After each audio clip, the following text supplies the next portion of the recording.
Hello નમસ્કાર વિદ્યાર્થી મિત્રો, ગુજરાત એજ્યુકેશન યુટ્યુબ ચેનલ પર આપ સર્વનું હાર્દિક સ્વાગત છે. મિત્રો, આજના વિડીયોની અંદર આપણે વાત કરવાના છે ધોરણ 10 વિષય વિજ્ઞાન અને ગાલા પ્રયોગ પોથી આધારિત પ્રયોગ નંબર 17નું સંપૂર્ણ સોલ્યુશન. તો આ વિડીયોને અંત સુધી જોવાનું ભૂલતા નહીં. ચેનલ ઉપર જો પ્રથમ વખત આવેલા હો તો ચેનલને સબસ્ક્રાઈબ કરી દેજો અને આ વિડીયોને તમારા અન્ય મિત્રો સુધી શેર કરી દેજો. તો પ્રયોગ નંબર 17 હેતુ છે કે બહિર્ગોળ લેન્સ વડે વસ્તુના જુદા જુદા સ્થાન માટે મળતા પ્રતિબિંબોનું સ્થાન, પરિમાણ એટલે કે વસ્તુના સાપેક્ષ અને તેનો પ્રકાર નક્કી કરવો. સાધનો છે બહિર્ગોળ લેન્સ, મીણબત્તી, સફેદ કાગળ. તો આકૃતિ તમે અહીંયા જોઈ શકો છો. બરાબર, અહીંયા બહિર્ગોળ લેન્સ મૂકેલો છે, અહીંયા વસ્તુ છે, અહીંયા મુખ્ય અક્ષ છે, અહીંયા પ્રતિબિંબ છે, એ તમે જોઈ શકો છો. તો એ જ પ્રમાણે આકૃતિ તમારે અહીં આકૃતિ દોરો ભાગની અંદર દોરવાની છે. ત્યારબાદ પ્રયોગ પદ્ધતિ જોઈએ. તો એક બહિર્ગોળ લેન્સ લો. લેન્સને સૂર્ય તરફ રાખીને સફેદ કાગળ પર સૂર્યનું બિંદુવત પ્રતિબિંબ મેળવો. લેન્સ અને કાગળ વચ્ચેનું અંતર માપો, જે બહિર્ગોળ લેન્સની કેન્દ્ર લંબાઈ છે. હવે બહિર્ગોળ લેન્સને સ્ટેન્ડ પર ગોઠવો. એક સળગતી મીણબત્તીને ડાબી બાજુ 2F થી ઘણે દૂર અંતરે ગોઠવો. લેન્સની બીજી બાજુ કાગળ પર મીણબત્તીની જ્યોતનું સ્પષ્ટ પ્રતિબિંબ મેળવો અને પ્રતિબિંબનું સ્થાન, તેનું પરિમાણ અને પ્રકારની નોંધ કરો.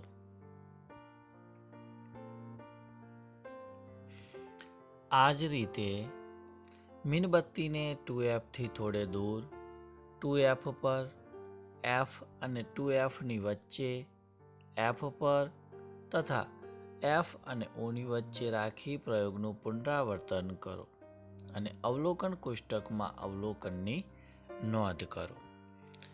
હવે આપણે અવલોકન કોષ્ટક જોઈએ. તો અહીંયા વસ્તુનું સ્થાન છે, પ્રતિબિંબનું સ્થાન છે, પ્રતિબિંબનું પરિમાણ છે અને પ્રતિબિંબનો પ્રકાર છે. તો વસ્તુનું સ્થાન અનંત અંતરે છે, તો પ્રતિબિંબનું સ્થાન F2 પર જોવા મળે. પરિમાણ તેનું બિંદુવત અને પ્રકાર તો કે વાસ્તવિક અને ઉલટું જોવા મળે છે.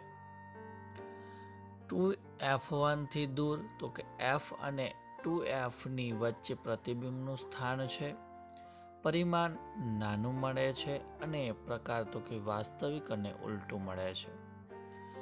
2F1 પર, તો પ્રતિબિંબનું સ્થાન 2F2 પર, પરિમાણ વસ્તુનું જેટલું અને પ્રતિબિંબ છે વાસ્તવિક અને ઉલટું મળે છે. ત્યારબાદ F1 અને 2F1 ની વચ્ચે વસ્તુનું સ્થાન, તો એનું પ્રતિબિંબનું સ્થાન 2F2 થી દૂર મળે છે, પરિમાણ મોટું મળે છે અને વાસ્તવિક અને ઉલટું મળે છે. ત્યારબાદ F1 પર, તો કે અનંત અંતરે તેનું સ્થાન અને ખૂબ જ વિવિધ પરિમાણ અને વાસ્તવિક અને ઉલટું તે પ્રતિબિંબ મળે છે. F1 અને O ની વચ્ચે તો વસ્તુ તરફ એનું સ્થાન રહે છે અને વિવર્ધિત પરિમાણ મળે છે અને આભાસી અને ચત્તું મળે છે. તો નિર્ણય છે કે બહિર્ગોળ લેન્સ વડે વસ્તુના જુદા જુદા સ્થાન માટે મળતા પ્રતિબિંબોનું સ્થાન, પરિમાણ અને પ્રકાર જાણી શકાય છે. જ્ઞાન ચકાસણીના કેટલાક પ્રશ્નો છે, જે વિકલ્પોમાંથી આપણે સાચો વિકલ્પ પસંદ કરવાનો છે. પહેલો પ્રશ્ન છે કે બહિર્ગોળ લેન્સની મદદથી વસ્તુનું વાસ્તવિક અને મોટું પ્રતિબિંબ મેળવવા વસ્તુને ક્યાં મૂકવી જોઈએ? તો જવાબ આવશે F1 અને 2F1 ની વચ્ચે. 10 સેમી કેન્દ્ર લંબાઈવાળા બહિર્ગોળ લેન્સની સામે મુખ્ય અક્ષ પર વસ્તુને લેન્સથી 15 સેમી અંતરે મૂકેલી છે, તો તેનું પ્રતિબિંબ ક્યાં પડશે? તો જવાબ આવશે 2f2થી દૂર. બહિર્ગોળ લેન્સનો પાવર +5.0d હોય તો તેની કેન્દ્ર લંબાઈ કેટલી હોય? તો એ આવશે +20 સેમી. ચોથું છે કે બહિર્ગોળ લેન્સની કેન્દ્ર લંબાઈ +25 સેમી હોય તો તેનો પાવર કેટલો હોય છે? તો એ જવાબ આવશે +4.0d. ત્યારબાદ એક ગોલીય અરીસા અને એક પાતળા લેન્સ વચ્ચેની કેન્દ્ર લંબાઈ -15 સેમી છે. અરીસો અને લેન્સ કયા કયા પ્રકારના હશે? તો આવશે ઓપ્શન એ કે બંને અંતગોળ હશે. ત્યારબાદ પ્રશ્ન નંબર 2 છે, જેની અંદર આપણને કહેવામાં આવ્યું છે કે ભાઈ ખાલી જગ્યા પૂરો. એમાં પહેલી ખાલી જગ્યા, લેન્સ તેના મધ્ય ભાગ કરતાં કિનારી પાસે જાડો હોય છે, તો એ આવશે અંતર્ગોળ અરીસો. બીજું, મેગ્નિફાઇંગ લેન્સ તરીકે ખાલી જગ્યાનો ઉપયોગ થાય છે, તો એ આવશે બહિર્ગોળ લેન્સ. ત્રીજું, લેન્સનો પાવર માપવા માટે વપરાતા સાધનનું નામ ખાલી જગ્યા છે, તો એ આવશે ડાયોપ્ટર મીટર. ત્યારબાદ પ્રશ્ન નંબર 3 છે કે ભાઈ વ્યાખ્યા આપો. એ વ્યાખ્યા આપણે બહિર્ગોળ લેન્સના સંદર્ભમાં આપવાની છે. એમાં પહેલું છે વક્રતા કેન્દ્ર. તો લેન્સની જે વક્ર સપાટી જે પારદર્શક ગોળાનો એક ભાગ હોય તે ગોળાના કેન્દ્રને લેન્સની તે વક્ર સપાટીનું વક્રતા કેન્દ્ર કહેવામાં આવે છે. બીજું છે વક્રતા ત્રિજ્યા. તો લેન્સની જે વક્ર સપાટી જે પારદર્શક ગોળાનો એક ભાગ હોય તે ગોળાની ત્રિજ્યાને લેન્સની તે વક્ર સપાટીની વક્રતા ત્રિજ્યા કહેવામાં આવે છે. ત્યારબાદ કેન્દ્ર લંબાઈ.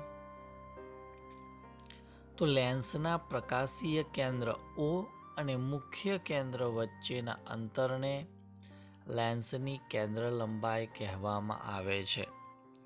તો વિદ્યાર્થી મિત્રો, ધોરણ 10 વિષય વિજ્ઞાનની અંદર ગાલા પ્રયોગ પોથી આધારિત પ્રયોગ નંબર 17નું સંપૂર્ણ સોલ્યુશન તમને આ વિડીયોની અંદર મળી ગયું.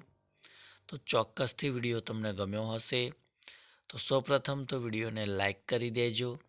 ચેનલ ઉપર જો પ્રથમ વખત આવેલા હો તો ચેનલને સબસ્ક્રાઈબ કરી દેજો અને આ વિડીયોને તમારા અન્ય મિત્રો સુધી શેર કરવાનું બિલકુલ પણ ભૂલતા નહીં. નેક્સ્ટ વિડીયોની અંદર આપણે પ્રયોગ નંબર 18નું સંપૂર્ણ સોલ્યુશન લઈને આવીશું. ત્યાં સુધી જય હિન્દ, જય ભારત.